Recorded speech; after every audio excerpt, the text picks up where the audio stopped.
your first place winner in Springfield's Got Talent, Kaylee Amstutz.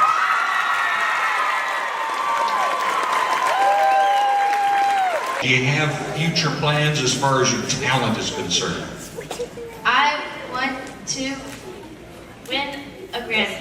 So that's my goal. And I'm going to do whatever it takes to get it. So that's my This is 13-year-old Kaylee Amstutz, now better known as Chappell Roan. She's just won $1,000 in a local talent show and boldly declared her dream of winning a Grammy. Fast forward 8 years to 2020, and she's made amazing progress. But now, it's all unraveling. Dropped by her label, dumped by her boyfriend, and almost broke, she has no choice but to move back home to Missouri and give up on her musical ambitions. Her once bright future is fading away. But what she doesn't know yet is that she's already released the song that will launch her career, and in the next few years, she'll undergo a personal and professional transformation, turning her biggest setback into the foundation of her success. Let's start at the beginning. She was born Kaylee Rose Amstutz in Willard, Missouri, and was raised in a traditional Christian family, attending church 3 times a week and religious camps over the summer. I look back at myself and think about this girl who was like really self-conscious, not confident. When she was in middle school, she started playing piano and taking lessons, while singing seemed to come naturally. Randomly, I could just sing one day. At 13, she had her first public performance, winning a local talent show with a rendition of the Christmas song. The next year, she followed this up with an even bigger talent show win, the one we saw at the beginning, called Springfield's Got Talent. The prize was a giant check for $1,012, which she put towards saving for a car.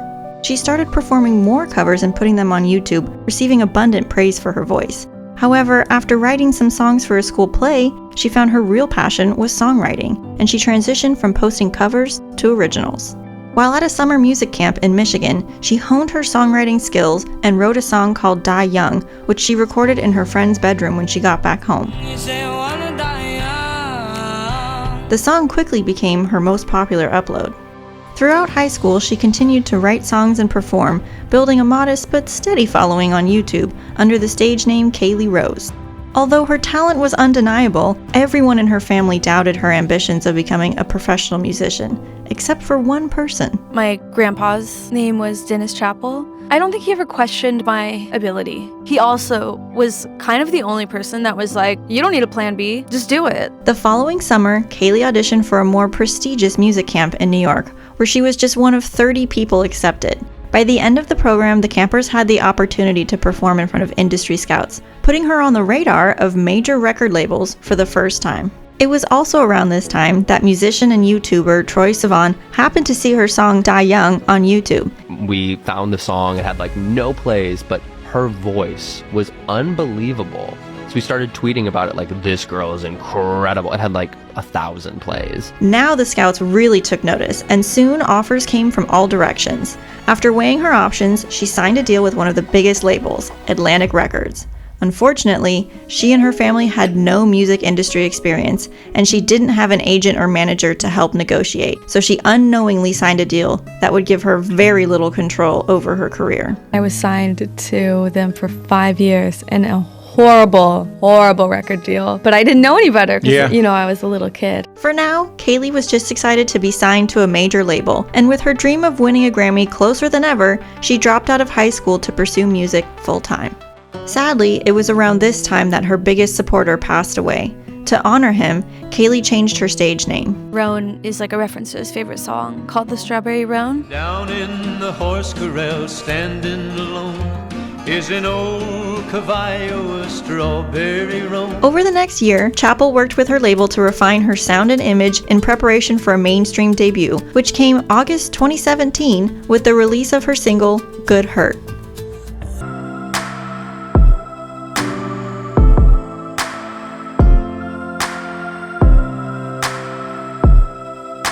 The song got over 100,000 streams on Spotify in its first 2 weeks, but by Atlantic standards, it was still considered an underperformance. She followed this up with her debut EP, School Nights, and soon after landed a spot opening for Vance Joy on his Lay It On Me tour, continuing to build her presence in the industry. Chappell was still living in Missouri at the time, flying back and forth to LA to record and do gigs. So in 2018, she officially moved to LA. So I went to LA and moved out here when I was 18. I didn't have any friends or family. It was a very hard move to a new city where you didn't know anyone. As she continued gaining exposure on tour, now opening for Declan McKenna, she was also hard at work on her debut album, which was originally slated for a 2018 release, but kept getting delayed. In the meantime, Atlantic connected her with a management company called State of the Art, where she was paired with a songwriter named Dan Nigro. At the time, Nigro was writing for artists like Kimbra, Carly Rae Jepsen, and Louis Capaldi, making him a powerful creative partner as she refined her sound. And I immediately was like, I like this person. We butt heads a lot. He just always pushes me, and I feel like that's the best. I just immediately connected with him. Up to this point, Chappell's music had been rooted in moody piano ballads, with Atlantic Records positioning her as a kind of melancholy pop artist with a touch of folk, a sound they saw as marketable and in line with her Missourian roots. But Chappell was evolving, both as an artist and as a person. She was discovering her queerness and realizing she was more than just a small-town girl from the Midwest. As it turned out, working with an established pop writer like Dan Nigro would be the perfect gateway to exploring these changes musically, experimenting with writing more bold, colorful, and upbeat songs. There's a lot of trial and error, 4 years of trial and error, and me just having to be okay with being campy, and because I just was never campy before this, and to be camp, you have to feel stupid. You just have to feel annoying and feel loud and obnoxious, and I still struggle with it to this day, just allowing myself to be silly. But it took years for me to even allow myself to write songs like that. When Chappell turned 21, she stepped into a gay nightclub in West Hollywood for the first time. The energy, freedom, and euphoria of the experience struck her so deeply that she felt compelled to capture it in a song. Within a couple of days, she had written a new song called Pink Pony Club.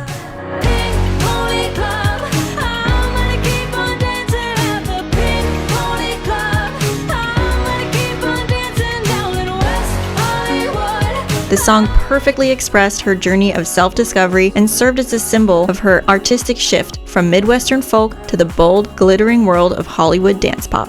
However, Atlantic Records didn't feel the same way. To them, Pink Pony Club was a risky departure from her established sound, one that could disrupt the carefully crafted image that they already had in place for her debut album and confuse their target audience. They pushed back on releasing it, saying she needed to choose an artistic lane and stay in it. Basically, we were starting to make fun music. We had Pink Pony Club. They were like, she can't be both. She has to be pop music or it has to be this sad singer-songwriter, pensive music. It can't be both things. And I remember getting so mad because I was like, I know her personality and it is both, which to me was the most exciting part of the project, was that not only can she be both, but she sounds great being both. Chappell dug her heels in, and after a year-long standstill with no album release, Atlantic finally gave in and released the song on April 3rd, 2020. Unfortunately, the timing of this could not have been worse. The whole world had recently been shut down due to COVID, leaving little demand for nightclub music. As a result, Pink Pony Club didn't chart, and the label saw this as proof that they were right all along. With the financial pressures of COVID looming large, Atlantic was quick to cut ties with unprofitable investments, so Chappell was dropped from the label. Label gives you access to a lot of money to fund your project, but you have to pay it all back. Suddenly without income, Chappell had to scramble to support herself, getting a job at a donut shop and nannying on the side. To add insult to injury, the same week she was dropped by her label, her boyfriend dumped her. Even her favorite songwriting collaborator, Dan Nigro, had no choice but to move on, getting paired with another up-and-coming artist, Olivia Rodrigo, to craft her breakout hit, Driver's License. I did push through, but it felt horrible the whole time. It hurts because you feel like you're failing. Every day, I would just have to tell myself, just keep going, keep going, keep going. You're here in LA, at least you're here.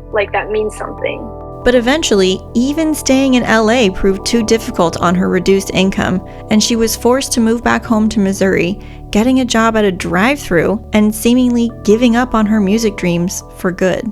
However, over the next few months, something unexpected happened.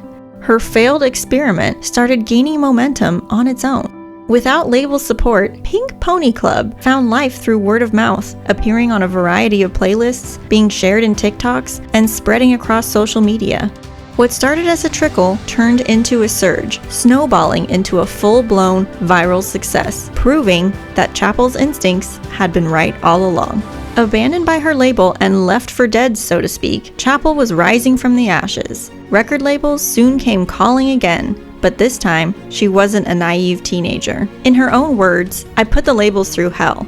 I was like, give me a pitch deck on what you would do with my career. What do you see for me in 5 years? If you can't even do it in a hypothetical situation, I'm definitely not signing to your ass.